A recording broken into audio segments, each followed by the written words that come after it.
Hello everyone. Before we start, make sure to like and subscribe to the channel, and leave a comment with where you're from and what time you're watching. That way, YouTube will keep showing you stories just like this one. Now, let's begin. I've been working as an aircraft mechanic for Delta at DFW for about 8 years now, but what happened last October still makes my hands shake when I think about it. Back then, I was pulling the graveyard shift at Hangar 7, this massive maintenance facility about 3 miles from the main terminal.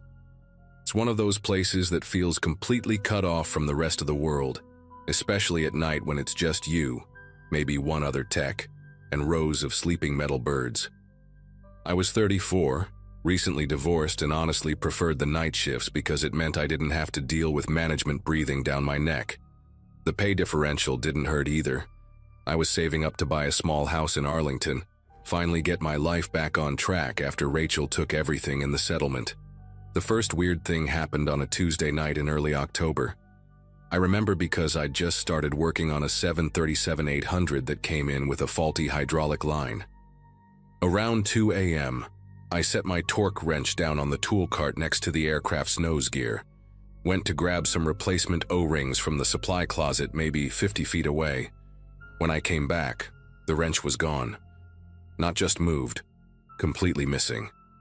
I spent 20 minutes looking for it, checking under the plane, in the wheel wells. Even asked Marcus, the other tech working that night, if he'd borrowed it. He was clear on the other side of the hangar working on an A320, hadn't moved from his spot. Eventually found the wrench sitting perfectly centered on the pilot's seat in the cockpit. The aircraft doors had been locked when I'd started my shift. Things got progressively stranger over the next few nights. The overhead lights in Bay 3 would flicker and die whenever I worked there, but the electricians found nothing wrong with the circuits. I'd hear footsteps on the metal catwalks above, but security sweeps always came up empty. One night I was safety wiring a fuel pump when every single work light in the hangar shut off simultaneously. Complete darkness for maybe 30 seconds, just long enough for me to feel my way to the emergency flashlight. When the lights came back on, all the cowlings I'd removed from the engine were stacked in a perfect pyramid formation on the hangar floor. That's when I started documenting everything, taking photos with my phone, writing down times and dates in a little notebook I kept in my coveralls. The real problem started the following week. I came in for my shift to find that someone had loosened the bolts on a critical flight control cable I'd secured the night before. Not just loosened, deliberately backed them off to the point where they were barely hanging on. This wasn't some prank or careless mistake. This was sabotage that could have killed people.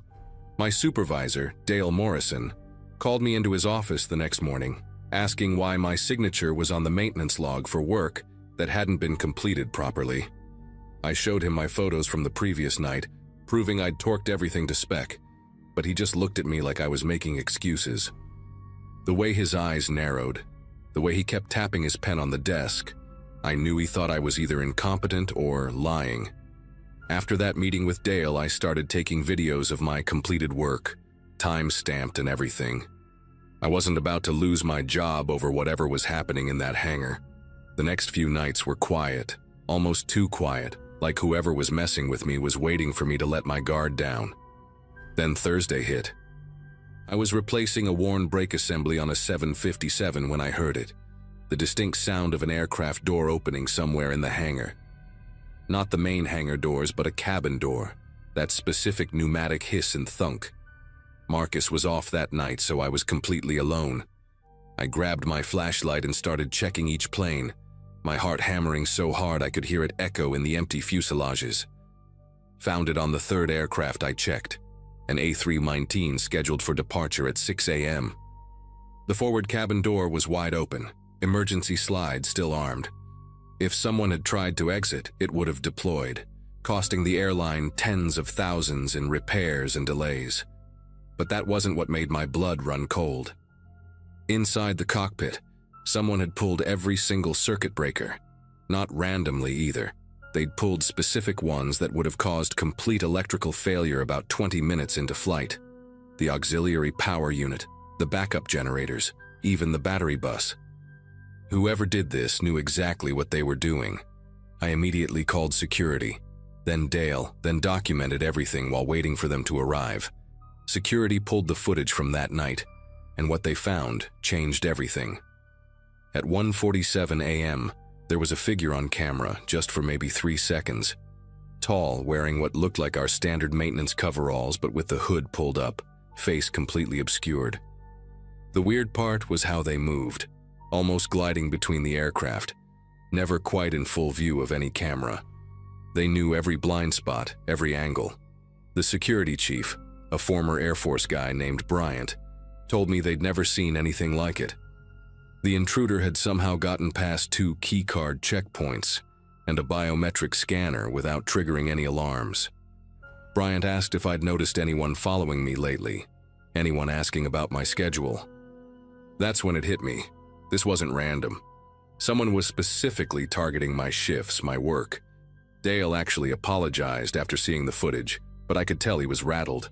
The airline brought in their corporate security team, installed additional cameras, changed all the access codes.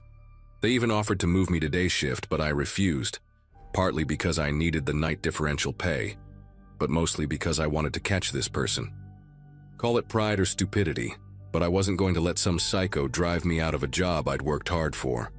Started carrying a heavy mag-light flashlight, the kind that doubles as a weapon. Marcus started volunteering for more night shifts too, said he didn't like the idea of anyone working alone anymore. We developed a check-in system, calling each other every hour. For a few nights it seemed to work. Everything came to a head on October 23rd. I remember the date because it was my daughter Emma's birthday, and I'd promised to video call her before her school started. It was around 3:30 a.m., and I was performing a routine inspection on a 737 MAX when I noticed something off about the cargo hold. The access panel was slightly ajar, which was impossible. I'd personally verified all closures at the start of my shift. As I approached with my flashlight, I saw it. Someone had tampered with the cargo fire suppression system. Not just tampered, they'd inserted some kind of device into the lines. My hands were trembling as I photographed it, knowing this wasn't just sabotage anymore. This was terrorism. I was backing away to call security when I heard breathing behind me. Not normal breathing, ragged, almost excited. I spun around with my flashlight raised and saw him standing maybe 10 feet away. Average height, thin build, wearing our maintenance coveralls with the hood up. But when my light hit his face, I recognized him immediately. It was Kevin Lawson, a mechanic who'd been fired 6 months earlier for failing a drug test. His eyes were bloodshot, pupils dilated, and he was smiling this horrible, twisted smile. "Hey, Mitchell," he said, voice hoarse like he'd been screaming. "Been wanting to talk to you about that report you filed." That's when it clicked. I'd been the one who'd noticed he was high on the job, had reported it to Dale as a safety concern. Kevin pulled out what looked like a modified box cutter. The blade extended way beyond normal. "You cost me everything," he hissed, taking a step closer. "My job, my benefits, my kids won't even talk to me anymore." I kept backing up, trying to keep distance between us while frantically thinking. My phone was in my tool cart 50 feet away. The emergency alarm was on the wall behind Kevin. He must have seen me glancing around because he laughed. This sick, broken sound. "Go ahead, run." I know every inch of this place. Been living in the ventilation system for weeks. Watching you. Learning your routine. The thought of him crawling around above me all those nights made my skin crawl. I gripped my maglite tighter, calculating if I could reach him before he reached me. That's when Marcus appeared behind Kevin like a guardian angel, carrying a massive torque multiplier wrench. Kevin must have sensed him because he started to turn, but Marcus was already swinging. The wrench connected with Kevin's shoulder with a sickening crunch, sending him sprawling. The box cutter skittered across the hangar floor. While Marcus kept the wrench raised, I sprinted to the emergency alarm and pulled it. The hangar exploded with sirens and flashing lights. Kevin tried to crawl away, but his arm was clearly broken. He kept muttering about how we'd all pay, how he'd planted more devices, how the airline had destroyed his life. Security arrived within minutes. followed by the police and eventually the FBI. They found Kevin's makeshift camp in an abandoned section of the ventilation system. Sleeping bag, food wrappers, notebooks filled with diagrams of aircraft systems and our work schedules. He'd been planning this for months, living like a ghost in the infrastructure. They swept every aircraft and found 3 more devices, all designed to cause catastrophic failures during flight. The investigation revealed he'd been using stolen credentials from a janitor he'd befriended before his termination. Kevin's currently serving 25 to life in federal prison. I still work nights at Hangar 7, but now there's always at least 3 of us on shift and security does hourly walkthroughs. Sometimes when I'm working alone on an aircraft, I still hear phantom footsteps above me. Marcus says I've got PTSD, and maybe he's right, but I'd rather be paranoid than dead. The airline gave me a commendation and a raise, which finally let me buy that house in Arlington. Every night before my shift, I video call Emma and tell her I love her, because you never know when someone's past demons might crawl out of the shadows. And I always check the vents.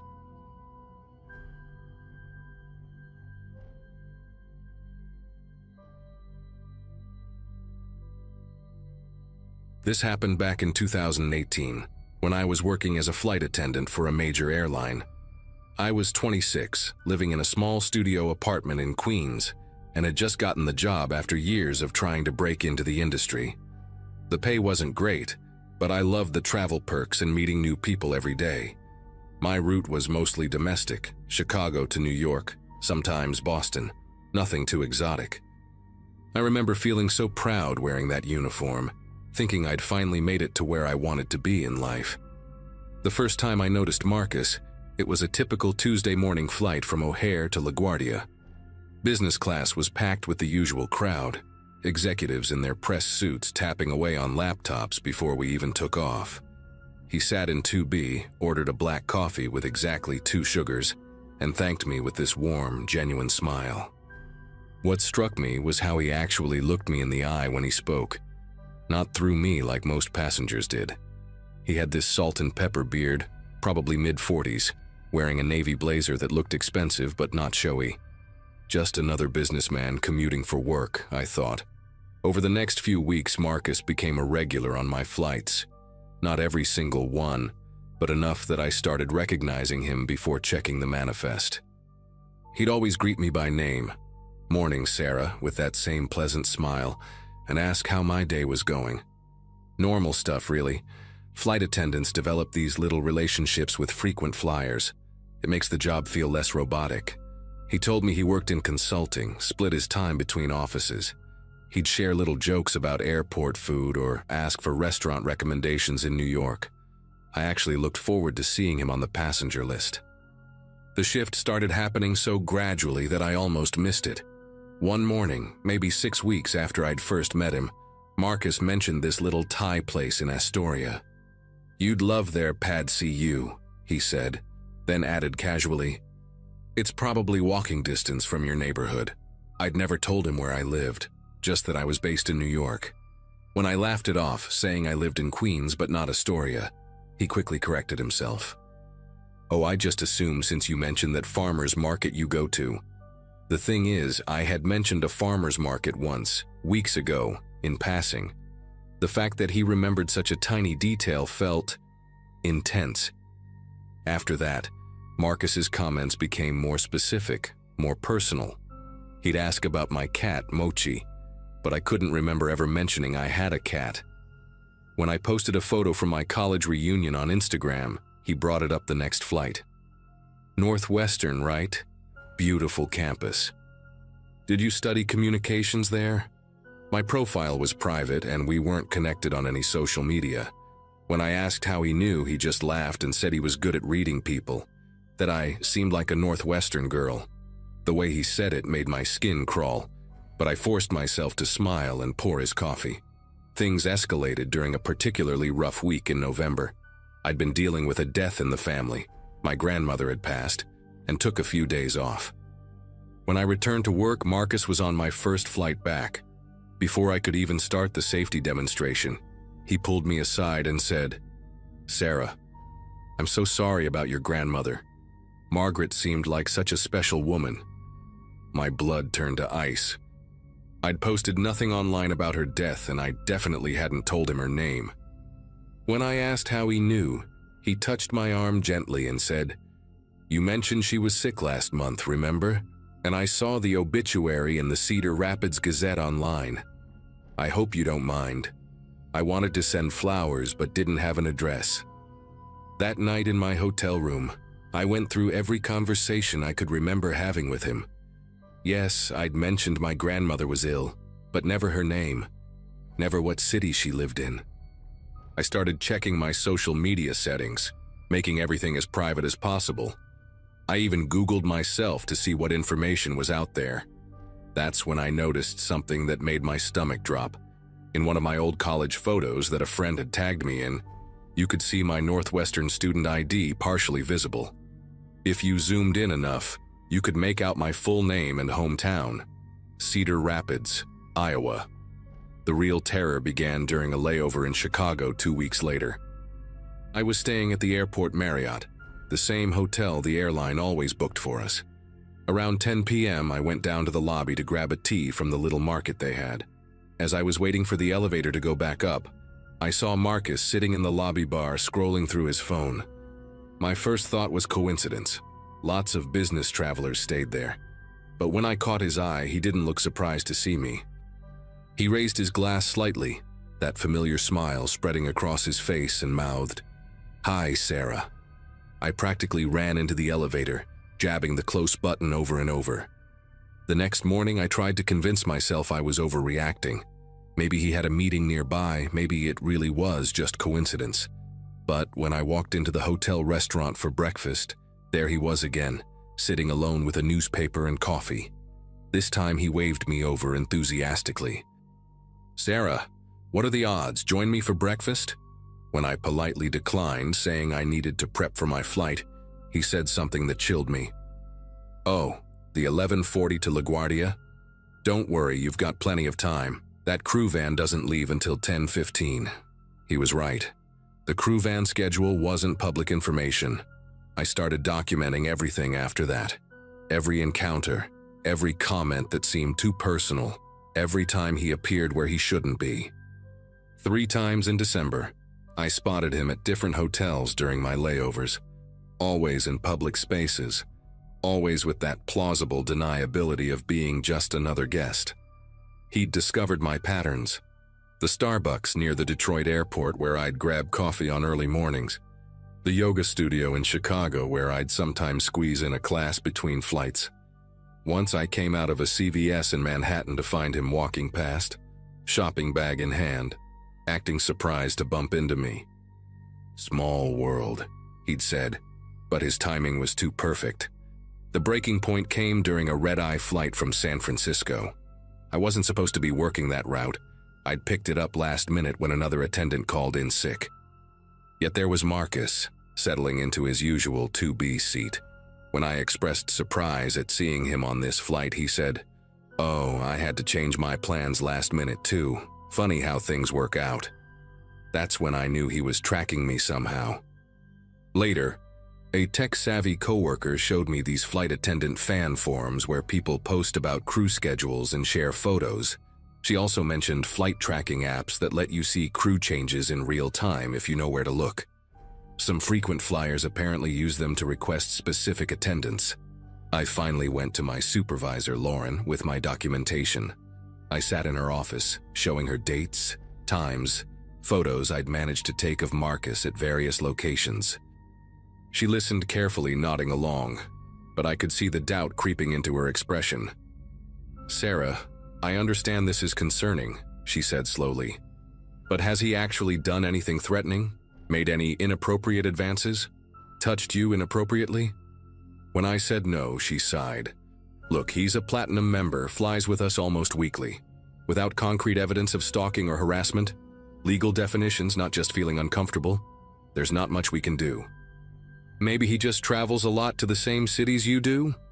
That night, I called my best friend Emma, who worked as a paralegal. She confirmed what I already feared. Without explicit threats or physical harassment, proving stalking was nearly impossible. Document everything, she advised. Get a restraining order if he escalates. Maybe change your routes? But changing routes meant giving up seniority I'd worked years to build. It meant letting him win. I spent hours researching online, finding dozens of similar stories from flight attendants, bartenders, retail workers, people in customer service jobs trapped by professional courtesy while someone slowly invaded their life. The situation reached a crescendo on a snowy January evening. I'd just finished a long day of flights and was walking to my apartment from the subway when I noticed footprints in the fresh snow leading to my building's entrance, then veering off toward the alley beside it. Something made me look closer. There, barely visible in the dim light between buildings, was Marcus. He was standing perfectly still, phone held up, aimed at my living room window. When he saw me notice him, he didn't run or hide. He simply lowered his phone, gave me that same polite smile, and walked away calmly, like a man who knew he'd face no consequences. I called the police immediately, but by the time they arrived, he was long gone. The officers took my statement, looked at my documentation, but explained that without video evidence or witnesses, it was my word against his. One officer, a woman about my age, pulled me aside afterward. "Between you and me," she said quietly, "guys like this know exactly how far they can push without crossing legal lines. Have you considered getting security cameras? Maybe staying with friends for a while?" That night, I installed a doorbell camera and 2 more inside my apartment. I changed my social media names, went completely dark online, and started varying my routine obsessively. The next time I saw Marcus on a flight manifest, I called in sick. Then I did it again. And again. After 3 weeks of this, Lauren called me into her office. The company was concerned about my attendance, she said. When I explained why, she offered me a choice: take an unpaid leave to sort things out, or accept a transfer to international flights, a demotion that would cost me thousands in salary. I took the international routes. My first flight to London, I spent the entire time looking over my shoulder, expecting to see him in business class. He wasn't there. For 6 months now, I haven't seen him once. Sometimes I check the passenger lists for my old routes, and his name is still there, regular as clockwork. Chicago to New York, New York to Chicago. I wonder if there's another flight attendant now, someone new and friendly, who thinks Marcus is just another pleasant regular. Someone who hasn't yet noticed how he remembers every little detail she mentions.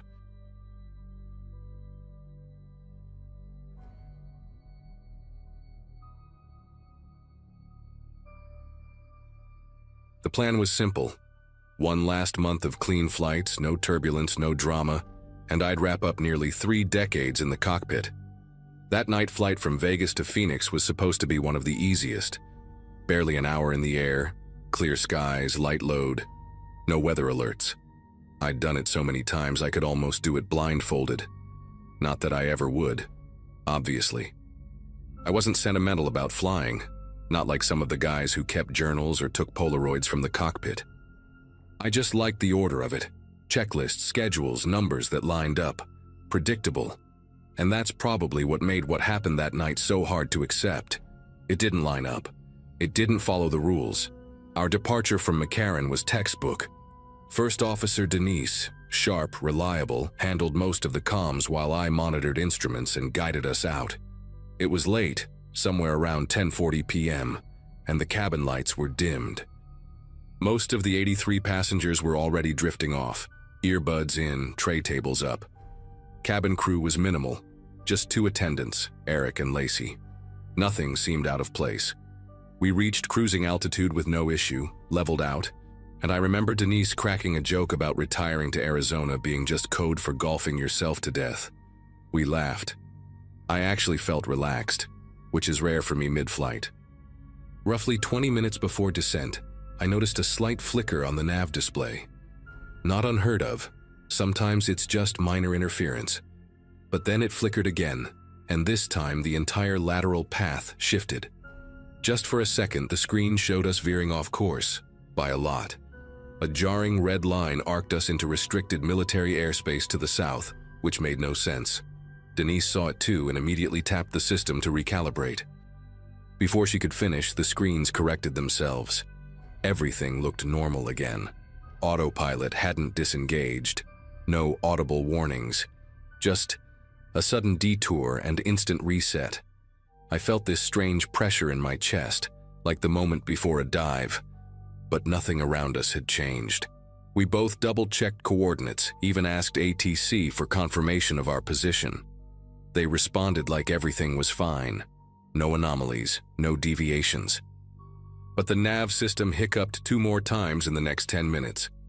Each time it showed us veering off into that same off-limits airspace for maybe half a second before correcting itself. The third time, the comms glitched too. Static, sharp, crackling, but brief. I'd heard interference before, but this wasn't weather. It had a rhythm to it, almost like Morse code, but not any I could decipher. Denise didn't say much. I could tell she was trying to stay composed, but I saw her jaw clench when I told her not to mention it to the cabin crew just yet. We made it to final approach without any more disruptions. The descent was smooth, no weather to fight, visibility clear all the way down. But I couldn't shake the tension from my shoulders. My eyes kept flicking to the panels like they were going to betray me again. When we touched down, it was a clean landing. Not even a bump. Passengers applauded lightly, like they do when they're relieved but don't know why. We taxied to the gate, parked, shut down. If anyone noticed anything strange, they didn't say a word. Denise gave me a quick glance while gathering her bag. Just a flicker of unspoken agreement that something had been wrong up there. Not broken, just wrong in a way we couldn't put our fingers on. Back in the crew lounge, I filed the maintenance log like always. I debated whether to even include the glitch, but something about it gnawed at me.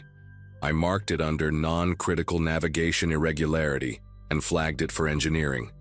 2 techs looked at it the next morning, ran the usual diagnostics. Everything came back normal, not even a hint of malfunction.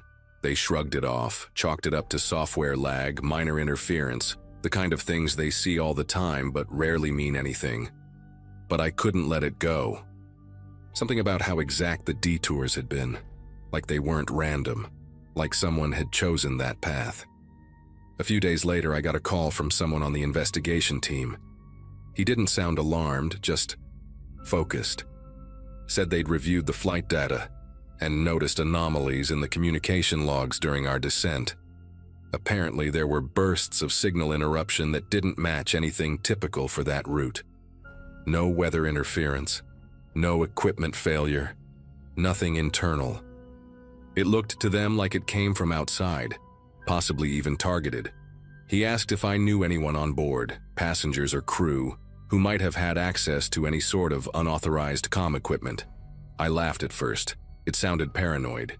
But then he said, "We're not talking about a prank. This was a directed signal. Someone knew exactly what they were doing." That's when everything turned. I started replaying the flight in my head over and over. Who boarded first, who looked nervous, who didn't make eye contact. I remembered a man in 14A sitting stiff with a leather duffel on his lap the whole time. A woman near the back who never removed her sunglasses, even at night. One of the flight attendants, Lacey, had asked me just before boarding if this model of aircraft had a specific type of relay box in the back galley. It didn't strike me as odd at the time, but now, why would she ask that? I didn't know what to think. Suddenly, I wasn't just second-guessing a machine. I was second-guessing people I'd spent hours locked in the sky with. I didn't sleep much that week. I'd wake up thinking about those flickers on the screen and that static in my headset, hearing it play back in my head like it had a message buried inside. I didn't tell my wife the full story, just that there had been a minor tech issue on the flight. She's heard enough flight talk over the years to know when I'm brushing something off. But even if I'd tried to explain it, I don't think she would have understood the part that really got to me. The idea that someone might have been trying to send us somewhere specific. Not just interfere, but redirect. That's the part that sticks. I don't know what would have happened if we hadn't caught it fast enough. A week later, I was called into a debrief with 2 FAA officials and someone from airline security. They didn't accuse anyone by name, but they confirmed that the disruptions weren't random. Someone had piggybacked onto the plane's navigational frequency for short bursts, masking the source. It was subtle, surgical, almost. They asked about the passenger manifest, the crew, whether anything unusual had happened on the ground before boarding. They even reviewed security footage from the Vegas gate. I asked if they had any leads, but they wouldn't say, just thanked me for logging the incident and told me the case would stay open internally. I ended up filing for early leave a few weeks later. My last flight was supposed to be in September, but after that night I didn't want to go back up. Something changed in me. It wasn't just the fear of something going wrong, it was the fear of not knowing who to trust. Not knowing if the person smiling at you across the galley knows more than they should, or if that quiet guy with the duffel bag even planned to make it to Phoenix. I've run through every scenario in my head, but I'll never know what the real goal was. Whether it was me they were targeting or someone else on that plane, to this day I still think about that night. Every time I see a flight path on a screen, I double-check it without meaning to. Old habits, maybe. Or maybe I'm still trying to find something I missed. The airline never gave a public statement. No headlines, no media leaks. It was buried like a glitch in the system. But I know what I saw. I know what I felt in that cockpit when the systems veered just a few degrees south, toward a place we weren't supposed to be. And I know it wasn't an accident. Whoever did that, they were watching us, and they were close.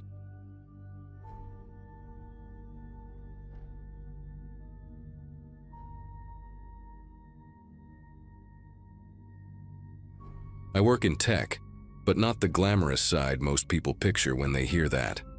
I deal with databases for a logistics company, the kind of job that makes your eyes blur from screens and your back ache from office chairs that weren't designed for actual human spines. The flight to London was a last-minute decision.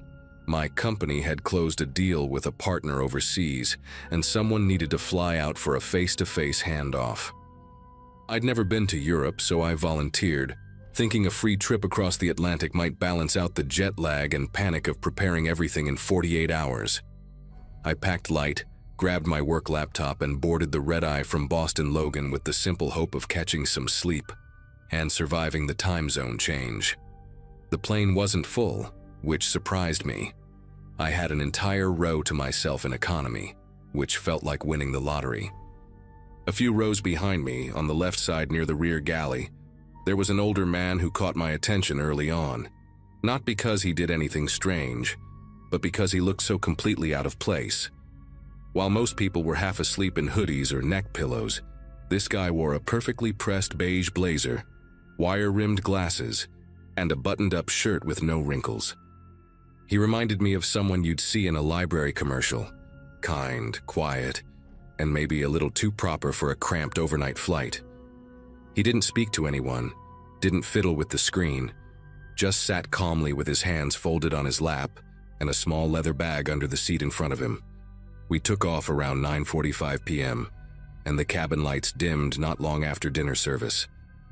I tried watching something on the screen but gave up after 10 minutes and curled up against the window with a blanket over my face. Sometime in the middle of the night, maybe halfway through the flight, I stirred awake when someone brushed past me on their way to the back. I glanced up just long enough to see the man from a few rows back walking toward the lavatory. He moved slowly but steadily, like he had a destination and wasn't in a hurry to reach it. I remember thinking it was weird he hadn't gotten up earlier, and also that he didn't have anything with him, not even shoes, just socks and those stiff dress pants. I fell asleep again for what couldn't have been more than 40 minutes, and when I woke up, something didn't feel right.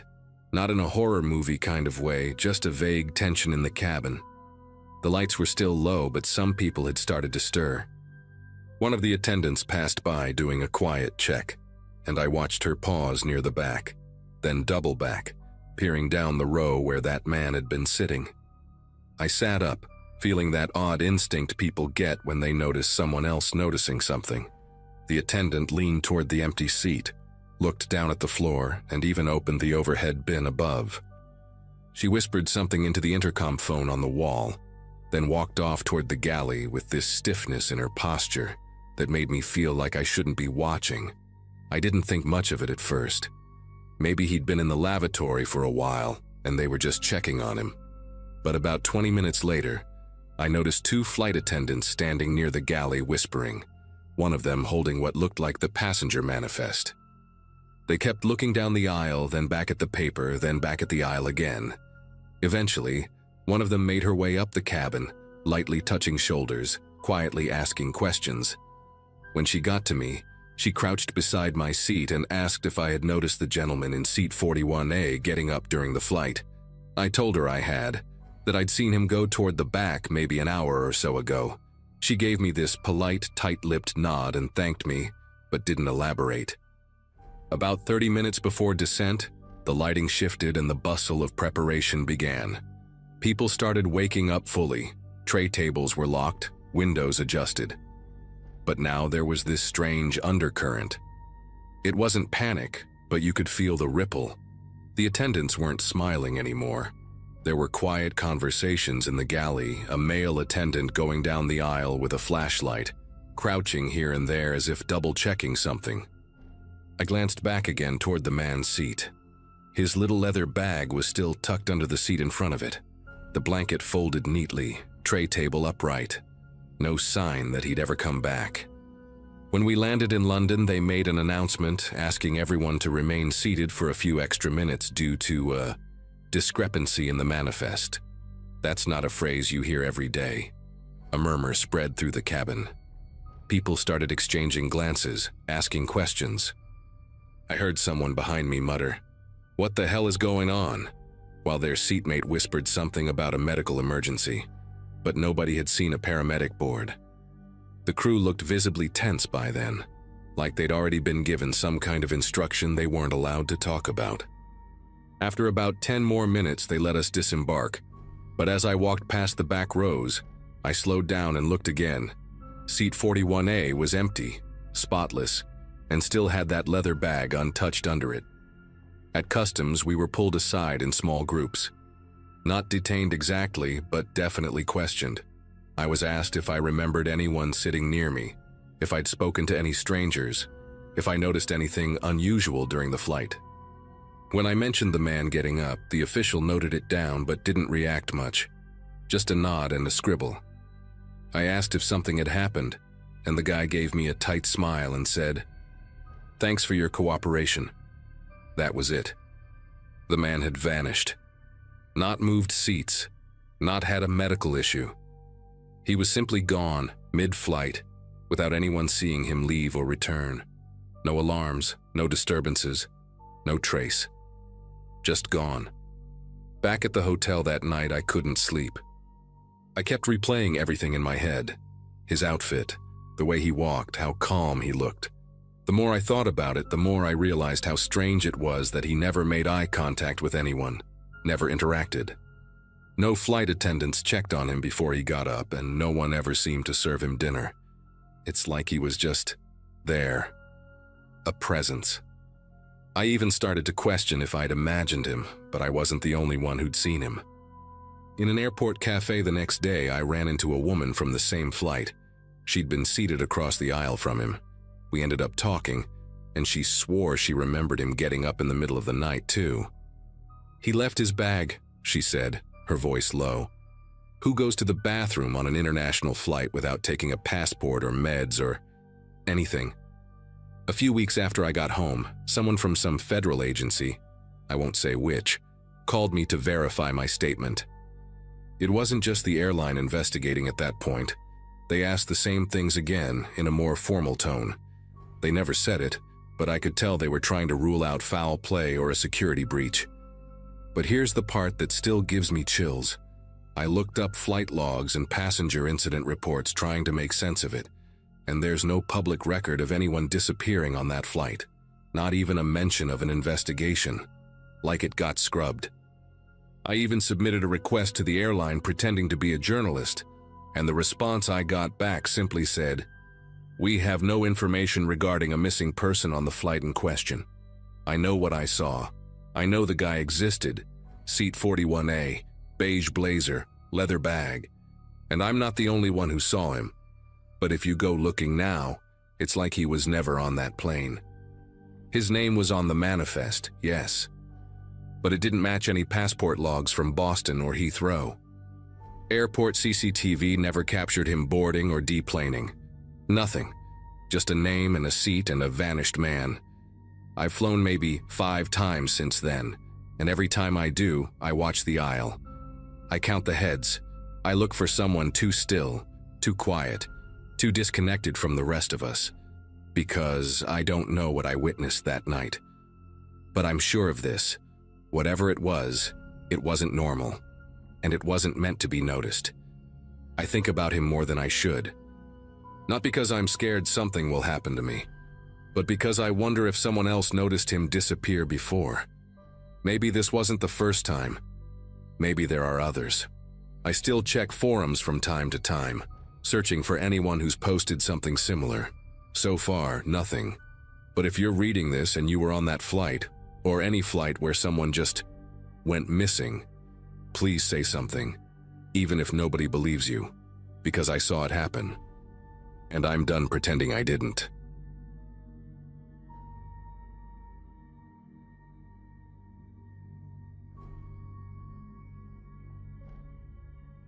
There was a stretch of time when I was flying constantly for work.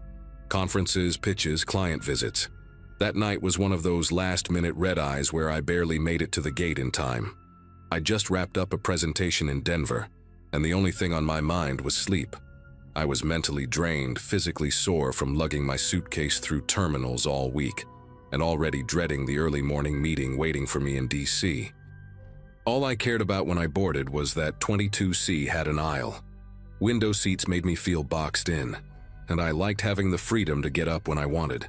It wasn't much, but it was one small comfort in a week that had been anything but. A guy, maybe in his early 40s, approached me just as I was getting ready to put in my headphones. He was tall, wiry build, dressed like a businessman but without the polish. Navy blazer, no tie, hair slightly damp like he'd sprinted through the airport. He looked at my seat number, then at me, and asked, politely at first, if we could switch. He had the middle seat in the next row up, but said he had a small bladder and needed easy access to the bathroom. I hesitated, not because I didn't believe him, but because I knew I wouldn't sleep sandwiched between strangers. But he was persistent, even offering to help me with my bag. He seemed nervous, but not in a threatening way, just jittery. I caved. I regretted it almost immediately. The guy in the window seat beside me snored like he'd swallowed a chainsaw, and the middle seat wasn't just tight, it was cramped to the point I couldn't even cross my legs. I tried to sleep, but every little sound kept nudging me awake. I remember sometime around 3 a.m., the turbulence got worse. Not the shaky kind that jolts you for a few seconds and passes, but that longer, rolling kind that makes you question how solid the air beneath you really is. The seatbelt light blinked on, and flight attendants moved quickly down the aisle, checking that trays were up, belts buckled. That's when I noticed him. The man I'd switched seats with was standing up, not far from the front of the plane, whispering aggressively with 2 flight attendants near the cockpit. It wasn't a loud argument, but the tension in their posture was unmistakable. One of the attendants had her arms crossed and kept glancing toward the cockpit door, while the other gestured subtly toward the man's seat, as if asking him to sit back down. I watched for a while, unsure if I was witnessing an air rage incident or something else entirely. Then he turned around, saw me watching, and smiled. This weird, thin-lipped smile like he was trying to play it off. I looked away immediately and pretended to sleep. The rest of the flight felt longer than it should have. He eventually went back to his seat, but I kept checking the aisle out of the corner of my eye. There was this lingering energy, like something hadn't settled. Every time someone got up to use the restroom, I tensed, half expecting another scene. The lights were dimmed. Most people were asleep or trying to be, but I couldn't shut my mind off. I kept replaying that moment by the cockpit in my head, wondering what they'd been talking about so quietly yet so urgently. and I couldn't shake the look the flight attendant gave me when she walked past again, like she was still on edge. We landed around 6 a.m. at Dulles, that groggy hour when everything feels hazy and rushed. People stood up the second the seatbelt sign turned off, even though we still had 10 minutes of waiting. I stayed seated like I usually do, letting the crowd thin before grabbing my bag. But then the plane didn't open right away. A voice came over the intercom, calm but rehearsed, and asked everyone to remain seated while a matter was being handled. That phrase alone made people uneasy. I remember hearing a woman behind me mutter, "That can't be good," while her kid kicked the back of my seat. 3 federal agents boarded, not TSA, not airport staff, agents wearing dark jackets with small official lettering. No one moved. It was like the entire front of the plane collectively held its breath. They walked straight down the aisle without hesitation, stopped right where I'd originally been sitting, 22C, and told the man now sitting there, the same guy who asked to switch with me, to stand up. No reading of rights, no drawn weapons, just a firm instruction. He looked completely calm, not surprised, not panicked, just ready.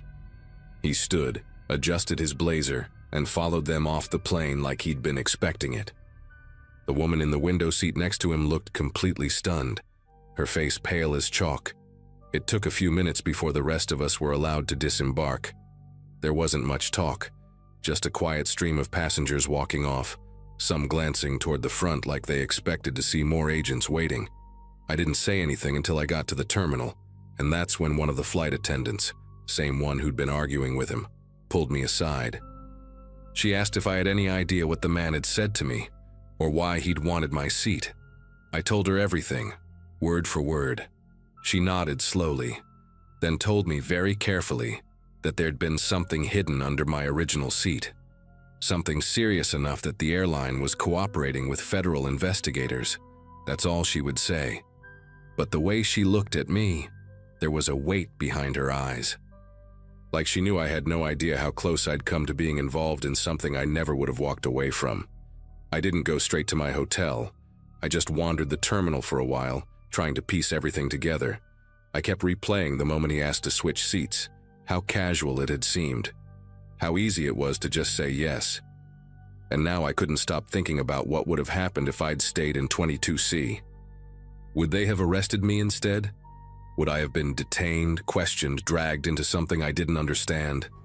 I started spiraling, imagining headlines, mugshots, my name connected to something I didn't do.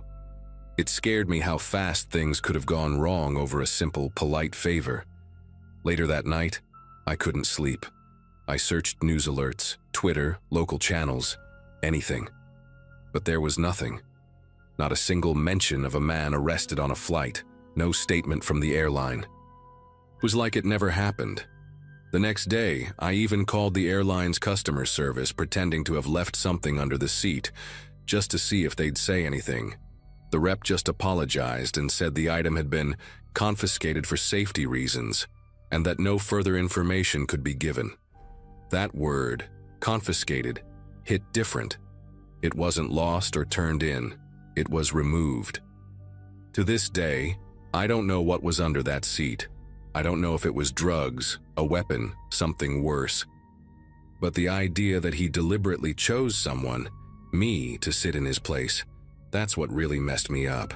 He needed someone who looked normal, forgettable, someone tired enough to agree to a last-minute switch without question. And I was perfect for that. He probably scanned the whole gate and zeroed in on me because I looked like I just wanted to sleep and disappear into the background. He was right. Since then, I haven't flown without thinking about that night. I still take aisle seats when I can, but I never, ever switch. Even if someone has a broken leg or a sob story, I keep my spot. I don't care if it makes me rude.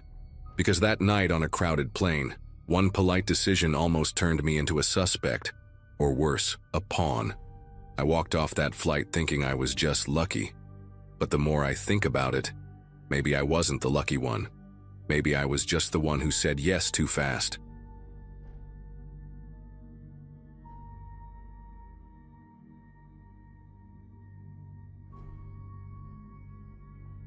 I was flying regional routes out of Minneapolis that winter, mostly short hops to smaller airports across the Midwest. That night, our last leg was supposed to be an easy one, just a quick jump to a quiet airstrip in rural Wisconsin and back. But the snow came in fast and heavy, the kind that clings to the windows in sheets and makes runways vanish like they were never there. By the time we landed, air traffic control had grounded everything. No flights in or out. We were stuck until morning, along with the 2 other crew members I was flying with.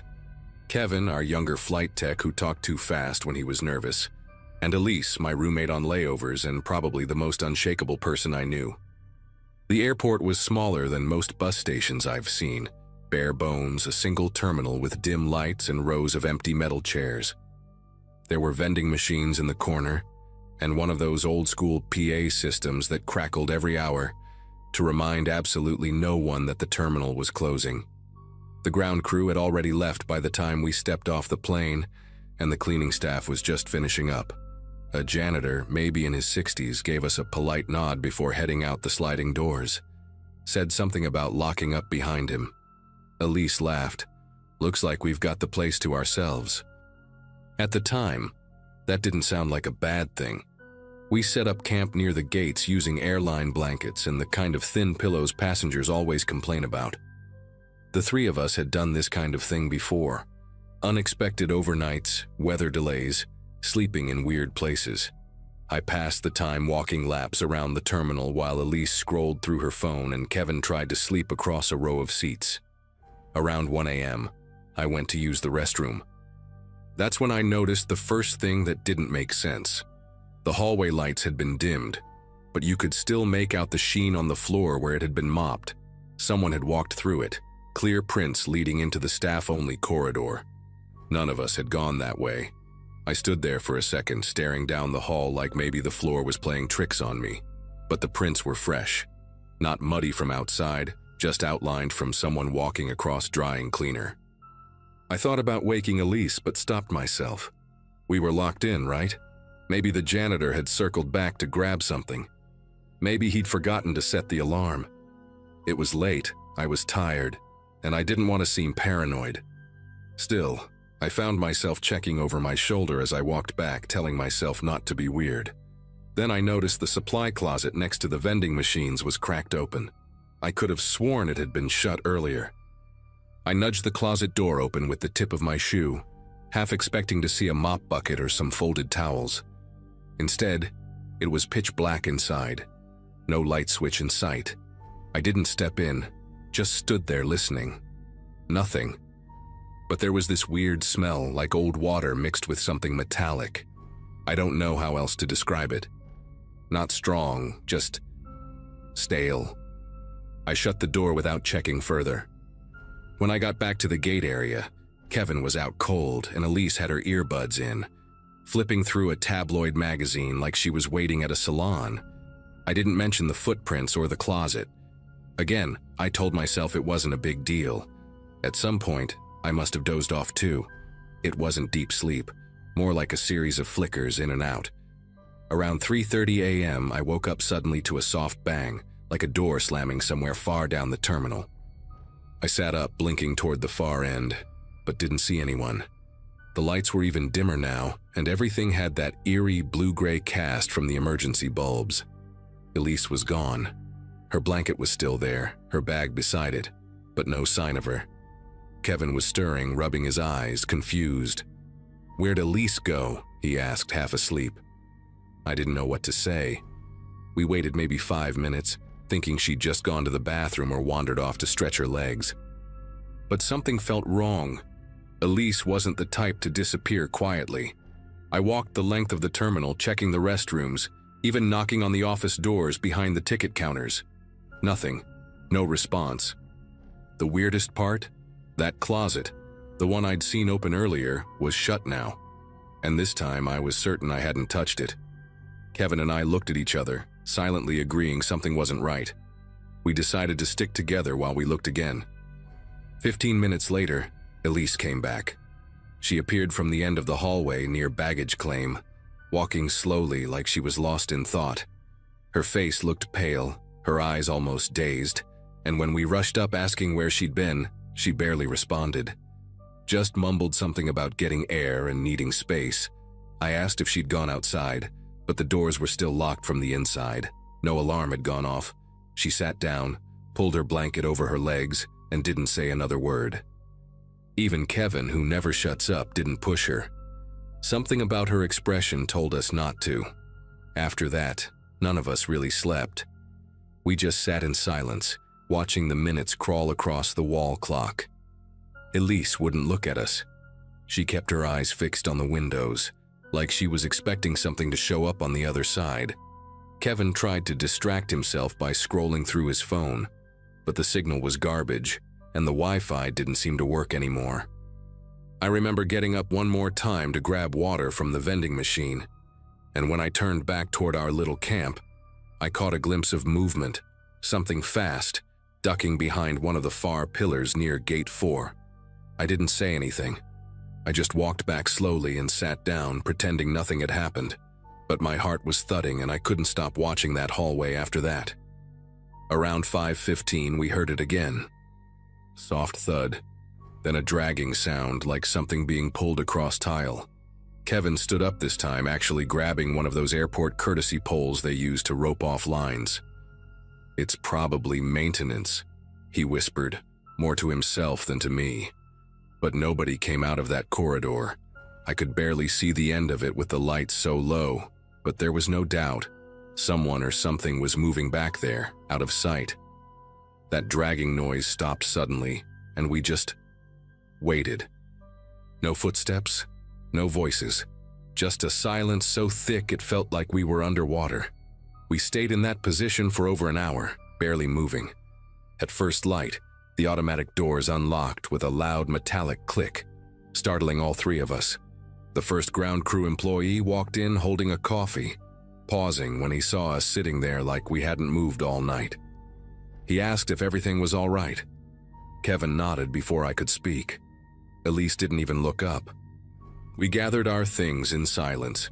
None of us wanted to be the one to explain why it felt like we were being watched all night.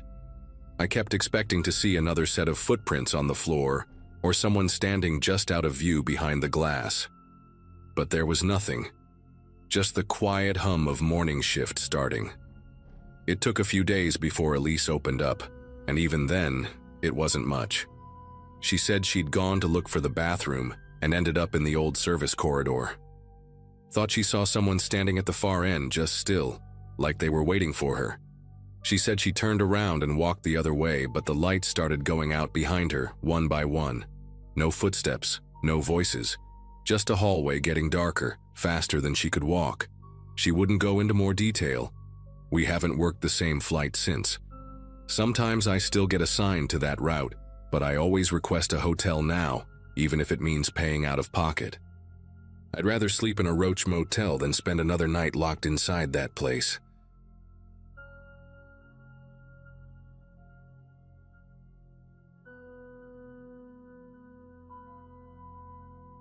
I've always preferred working from home, where I can control the lighting, the temperature, and, most importantly, the ground beneath my feet. But when the company announced a high-stakes client presentation in Seattle and made it clear they wanted all department leads there in person, I couldn't really say no. I'm a software engineer, not a salesman. But for some reason they insisted I be the one to explain the back-end system to the client. So there I was, boarding a regional flight out of SFO with a suit bag, a tablet full of diagrams, and the kind of tension in my chest that no amount of Dramamine can fix. The flight was short, barely 2 hours, but I remember every minute of it. It was midweek, cloudy, and I had barely slept the night before. The plane itself was one of those smaller Embraer jets, cramped enough that every cough felt like it echoed off the walls. My seat was toward the back, near the wing, where you feel everything more intensely. There was a couple to my left who argued under their breath the entire time about who packed what, and across the aisle sat a kid watching cartoons on full volume until the flight attendant politely asked his mom to lower it. Normal stuff, honestly. Nothing that stood out. Things changed about halfway into the flight, right as we crossed into Oregon airspace. Without warning, the plane dipped sharply, and trays snapped open like they were spring-loaded. People gasped. One guy near the front actually shouted. The seatbelt sign came back on, and the flight attendants went still, holding onto the armrests or the backs of seats. It wasn't a brief jolt either. The turbulence stayed with us, stretching from seconds into minutes. The lights flickered once, twice, and that was when I noticed him. 3 rows ahead, aisle seat. He looked maybe late 30s, clean-shaven, with a buzz cut and a green windbreaker that made him look like someone who worked outdoors. What caught my eye wasn't him exactly. It was his phone.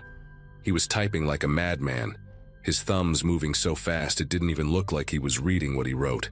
The screen brightness was cranked up high, probably because of the flickering cabin lights, and I caught fragments of what he was sending.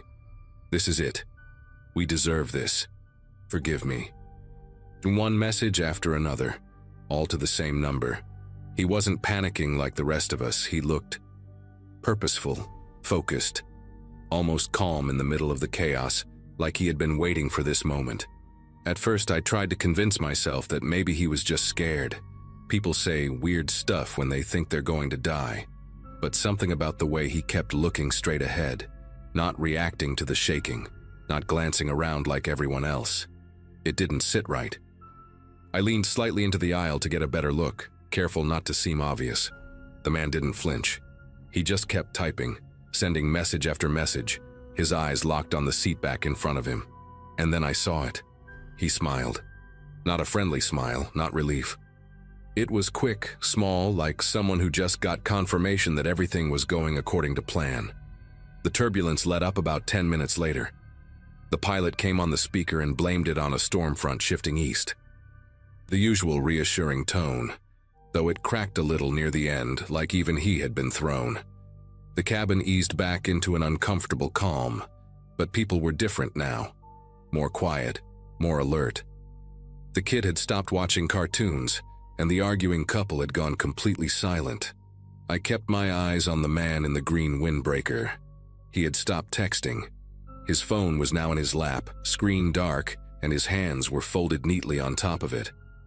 He looked like someone patiently waiting for a verdict. We landed at SeaTac a little behind schedule. The captain apologized and thanked us for flying with them. As soon